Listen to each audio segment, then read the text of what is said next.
How to control weeds. Hello and welcome to Video Jug. Weeds are something that trouble every gardener in the world. They compete with crops for light, water and nutrients and can host pests.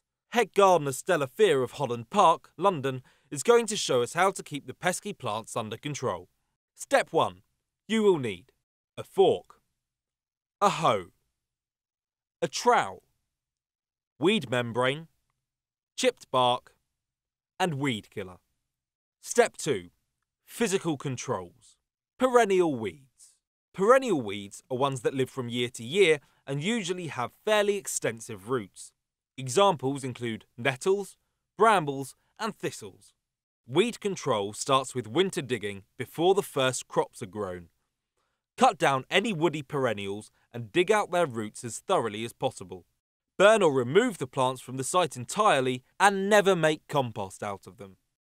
Physical controls. Annual weeds. Annual weeds complete their life cycle in a single season, perhaps a number of times over, meaning they constantly reappear. To remove annuals swiftly from larger areas, you must use a hoe. Ensure that your hoe is sharp so that the plant is severed from the root rather than just pulled along. If possible, choose a dry day so the weeds wilt quickly once hoed. Try and keep the hoe in the upper surface of the soil so as not to drag up more seeds to germinate. If you wish to be more thorough, such as in an ornamental plot, use a trowel, coming in at the side of individual weeds to loosen and then pulling up gently. Step 3. Cultural control. Mulching. The best way to combat weeds with mulching is to combine an artificial membrane with an organic one.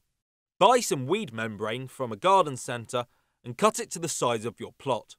Cover this with plenty of bark chips or other organic mulch to create a complete physical barrier to weeds that keeps the soil warm, moist and looks attractive. You can cut holes into the membrane so that you can still plant into the bed. Step 4. Chemical control. Most professionals would discourage using chemicals to de-weed your garden. It can be useful for in-between paving, but remember it will kill any plant, so ensure you apply it directly to the weed and nothing else. Choose a still day to prevent any drift of the chemical. This should leave your hard-standing features weed-free. Done!